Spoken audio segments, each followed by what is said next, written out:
और इस बार तो सीधे पकड़ करके स्कूल से ही ले गया जंगलों की तरफ। और वो बहादुर बच्ची थी, उसकी दीदी रही होगी, छोटी सी बच्ची, हमने भी वीडियो देखी। हेलो दोस्तों, आप सबको मेरा प्रणाम। मैं हूँ विनीता देवी राठौड़। मैं देवभूमि उत्तराखंड के रुद्रप्रयाग जिले से हूँ। मेरे गांव का नाम है ग्राम धरियान। तो कैसे हैं आप लोग? आशा करती हूँ कि आप भी राजी खुशी होंगे। हम भी यहाँ पे राजी खुशी से हैं। तो आज की वीडियो की शुरुआत हो रही है सुबह 10 बजे से, और वीडियो की शुरुआत कर रही हूँ मैं अपने घर से। तो यहाँ पे बहुत अच्छी धूप खिली हुई है। ठंड सुबह शाम तो काफ़ी हो रहा है, लेकिन इस समय बहुत ही अच्छी धूप खिली हुई है। तो अभी जा रही हूँ मैं अपने खेत में काम करने के लिए। तो हम महिलाओं का हमेशा ऐसा ही होता है, घर का काम निपटाने के बाद, खाना पीना बनाने के और गाय भैंसों की खिजामत करने के बाद सीधे चले जाते हैं हम खेतों में घास लाने के लिए। तो आजकल हम ला रहे हैं सूखी घास, या जो पेड़ होते हैं उनको काट करके भैंसों को चारा। जैसे बांज हम बहुत कम लाते हैं। यहाँ पे हमारे बहुत ही सारे बांज के पेड़ हैं। तो आज मैंने सोचा है, आज मैं एक भारी बांज की लाऊंगी। आप लोगों को आजकल पता ही होगा कि हमेशा भालू का भयानक आतंक होता चला जा रहा है।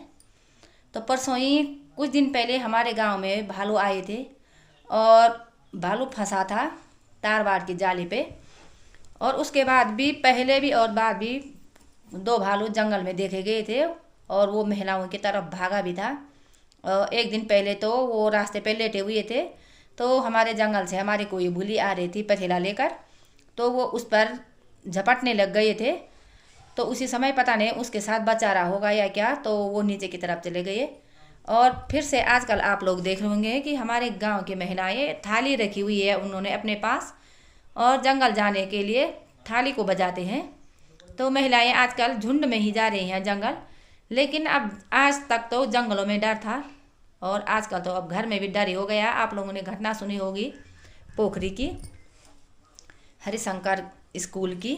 तो स्कूल से बच्चे को जब भालू पकड़ कर ले गया, और कुछ दिन पहले, 1-2 दिन पहले बच्चे को स्कूली में ही भालू ने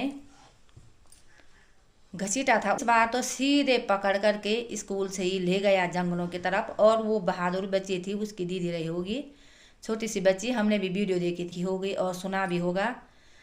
तो उस बच्ची का साहस देख करके हम भी दंग रह गए यार। कोई भी इंसान होता, कोई भी आदमी, तो मुझे नहीं लगता वो कि उसके पीछे जंगल में चले जाता तो लोग भाग करके अंदर ही चले जाते, इधर उधर जाते, लेकिन वहाँ नहीं जाते। तो देखो उसको कितना साहस का काम दिखाया है उसने, और अपने भाई के पास चली गई, और उससे भी नहीं मिला था। तो वो जंगलों में काफ़ी दूर तक, वो वहाँ की ग्राम प्रधान बता रहे थे कि ये बच्ची, बालक तो इधर झाड़ियों में बेहोश हो गया था, लेकिन ये बच्ची काफ़ी दूर तक, गदेरे तक गई थी। उसके सर में भी चोट आई है, वो गिर गई होगी जाते समय। तो आजकल जंगलों में था डर, लेकिन अब घर में भी डर हो रहा है।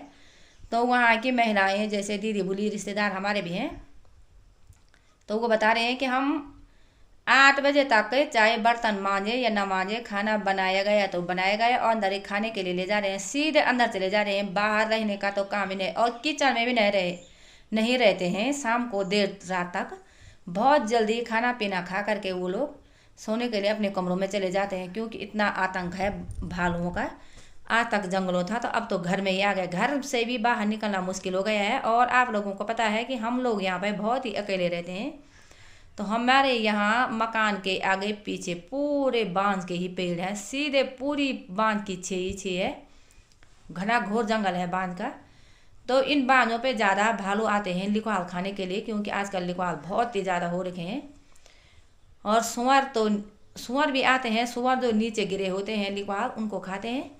और भालू पेड़ पर चढ़ करके, तो हमें भी घास नियार के लिए जाने के लिए बहुत ही मुश्किल हो रही है। कोई ना कोई साथ में तो होना जरूरी है। अभी भी इस समय यहाँ पे घास रखा हुआ है मुन्ना देवल वालों का, तो वो साथ में ही 2-3 महिलाएं आ रखी है। और अब मुझे भी जाना है, क्योंकि हम सुबह नहीं जाते हैं घास के लिए, कहाँ से जाना है जब हमारे साथ कोई साथी है ही नहीं, तो अकेले हम भी नहीं जाते। तो वो लोग चले गए हैं, तो अब मैं भी चलती हूँ। यहाँ पर है फूफू जी का खेत, और यहाँ पे फूफू जी लोगों ने कर रखी है धनिया की बुआई। तो जब वो दिल्ली जा रहे थे, तो तभी उन्होंने यहाँ पे बुआई की थी, और हल हम ही ने लगाया था ट्रैक्टर से। तो आजकल यहाँ पे बिल्कुल भी नहीं जमा हुआ है अभी धनिया। और नीचे वाला खेत हमने पानी कह रखा था कि पानी लगा देना, तो नीचे वाले खेत में ये देखिए हमने पानी लगाया है, ये पूरा भिगो दिया है। और इस वाले खेत में अब ये फिरकी लगा रखी है हमारी यहाँ पे, तो समय समय पर यहाँ पे फिरकी को बदलना पड़ता है। तो मैं थोड़ा इधर खिसका देती हूँ फिरकी को। ये यहाँ पे है ये। अब कुछ पानी हमने यहाँ से सीधे नीचे लगा रखा है वहाँ पे गेहूँ में। तो चलती हूँ मैं अब गेहूँ के खेत में। यहाँ पे थे कुछ फूल, तो कुछ दिन पहले तो बहुत ही अच्छे खिले हुए थे, और आजकल ये पूरे फूल सूख गए हैं। थोड़ा थोड़ा आ रखे हैं, बिल्कुल सिकुड़े हुए से हो गए हैं।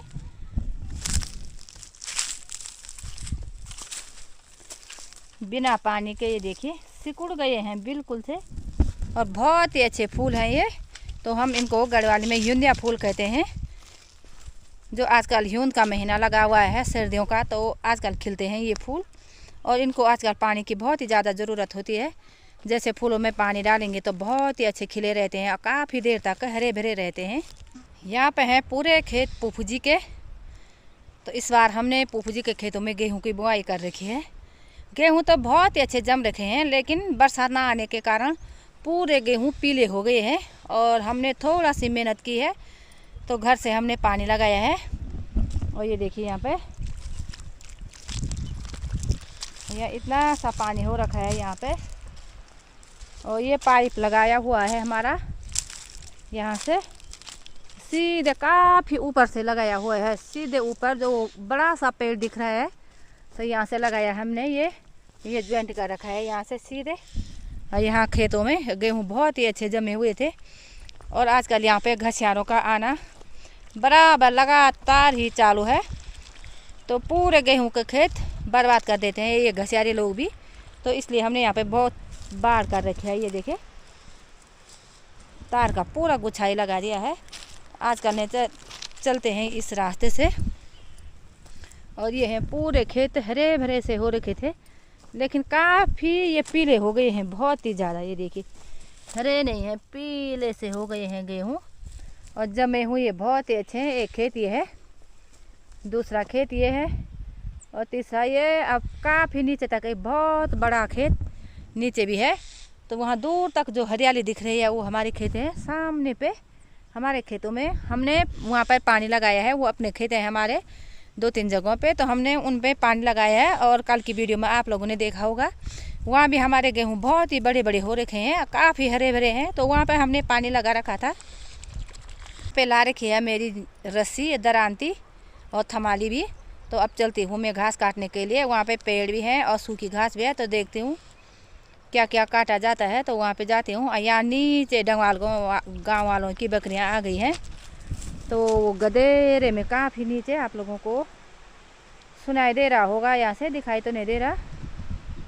तो यहाँ पे हैं गदेरों में बहुत ही ज़्यादा शारों के पेड़, और बहुत ज़्यादा मोल के पेड़ भी हैं, कांटेदार जो होते हैं। तो उनको आजकल बकरियों को लिए काट देते हैं, तो बकरियों का चारा भी अच्छा हो जाता है। यहाँ पे है हमारा सूखी घास, और अब काटती हूँ मैं घास के लिए। यहाँ पे आई हुई, तो ये है पूरा सूखा हुआ, और हम गढ़वाली में ओला कहते हैं इसे। तो एक बार मैं एक भारी ओला काट लेती हूँ। और यहाँ पे मेरी 2 रस्सी लाई हुई हैं, यहाँ पे रखी हैं। तो थोड़ा सा मैंने लकड़ी भी ले जानी है, क्योंकि यहाँ पर हमारी लकड़ियाँ हैं बहुत सारे, एक ढेर सा बना रखा है हमने। तो थोड़ा लकड़ी भी ले जाऊंगी। और इस समय यहाँ पे ऊपर भी यहाँ घास काटने वाले हैं, और नीचे भी यहाँ पे ससुर जी और सासू जी पेड़ को काटे हैं। तो इस समय यहाँ पे कुछ भी डर नहीं है भालू। सूखी घास की भारी मैंने निकाल दी है, और यहाँ पे लगा के रखी है मैंने। ये है मेरी भारी, और यहाँ पे है हमारे बांज के पेड़ भी। तो अब चलती हूँ मैं बांज के पेड़। तो थोड़ा एक भारी में बांज की भी काट। यहाँ पे मैंने एक भारी बांज की काटी है, और 3 पुल्ली मेरी यहीं पर छोड़ रखे हैं। तो ये है मेरी बांज की भारी, और आज मैंने बहुत दिनों बाद काटा है बांज। और यहाँ पे 3 जो पुल्ली होती हैं बनाई हुई, तो वो यहीं पर छोड़ रखी है मेरी। एक ये है, और एक ये, और एक ये। तो ये ज़्यादा हो गई है मेरे पास, एक ही भारी ले जाऊंगी मैं घर। और ये हो गई है ज़्यादा क्योंकि मैंने चढ़ाई पे जाना है घर, तो इसलिए इतना मेरे को भारी हो जाएगा भारी। और यहाँ पे है हमारी सूखी घास, बहुत ही ज़्यादा हो रखी है, यहाँ पे बहुत ही कोमर हो रखे हैं। तो ये हैं काले कूड़े यहाँ पर। और ये सामने पे जो ये दिख रहे हैं ये है हमारे खेत, इधर से इधर तक यहाँ पे पूरे। अब धूप भी थोड़ा थोड़ा है, यहाँ पे धूप भी चली गई है। और यहाँ सामने पे है चरी घास, देखिए खूब सारा बड़ा बड़ा हो रखा है ये चरी। और इधर का नज़ारा ये है, जो खोली की सार है ये पूरी यहाँ पे। तो इस टाइम लोगों ने बहुत ही कम गेहूं की बुआई कर रखी है, वहाँ पे बहुत सारे खेत वैसे ही छोड़ रखे हैं, कुछ तो बंजर हो गए और कुछ कुछ खेत वहाँ पे बुआई कर रखे हैं, और कुछ वैसे ही रखे हुए हैं क्योंकि बरसात के टाइम पर धान की बुआई करेंगे। अगली बार उनके खेतों में सुअर ने इतना आतंक मचाया है, पूरी फसल ही बर्बाद कर दी थी। तो इसलिए भी नहीं की होगी इस समय गेहूं की बुआई, और बरसात के टाइम पे बुआई करेंगे ही ये लोग। और ऊपर वाली जो सार है उनकी, तो वो है सारे उखड़, सारे भी कहते हैं हम उसके लिए यहाँ। तो इस सामने पे यहाँ पे है वो, इधर से और इधर से ऊपर तक पूरी उन्हीं की सार है वो, वहाँ पर उन्होंने गेहूं की बुआई कर रखी है। तो बहुत ही अच्छे गेहूं हो रखे हैं। और जैसे अनाज के मामले में जो कोली वालों के जो सेरे हैं या उखड़ हैं, तो बहुत ही अच्छा अनाज होता है। तौर की दाल देखते हैं हम यहाँ से, उखड़ पे बहुत ही अच्छी होती है। और गेहूं की फसल भी काफ़ी अच्छी हो रखी है, लेकिन लोगों ने बहुत खेत बंजर छोड़ दिए हैं, पूरा बसा ही बसा, और बहुत सारी झाड़ियाँ हो रखी हैं वहाँ पे। तो अब मैं चलती हूँ घर के लिए। दोस्तों तो काफ़ी अंधेरा हो गया है यहाँ पर, और अभी मैं यहाँ पे आई हूँ घास के लिए। और थोड़ा मैंने ले जाने हैं पथेले भी, पत्तियाँ गाय के पास जो हम डालते हैं। तो यहाँ पे मेरी ला रखी है ये स्वाल्टी, और यहाँ पे है मेरी ये कंडी भी ला रखी है। तो यहाँ पे है हमारी हरी घास। और जिस समय हम भैंस के पास दूध निकालते हैं तो पनौर कहते हैं उसके लिए, गढ़ वाले में। तो भैंस के पास अलग सा ही घास डालना पड़ता है, चाहे भीमल हो, कठमड़ा हो, या हरी छोटी छोटी जो घास होती है हरी, तो उसको डालते हैं। ऐसे बांज या सूखी घास में भैंस दूध नहीं देते हैं।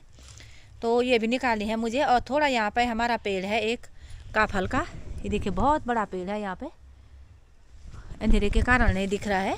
तो यहाँ पे बहुत सारे पेड़ भी हैं, तो पेड़ों के कारण भी कुछ ज़्यादा ही अंधेरा हो गया है। और यहाँ पे हैं काफल के पत्ते, तो उसको भी उठाना है मैंने अभी। तो आज की वीडियो मैं यहीं पे समाप्त करती हूँ।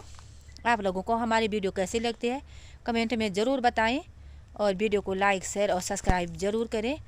तब तक के लिए आप सभी लोगों को मेरा प्रणाम, और हमारी वीडियो देखने के लिए बहुत बहुत धन्यवाद।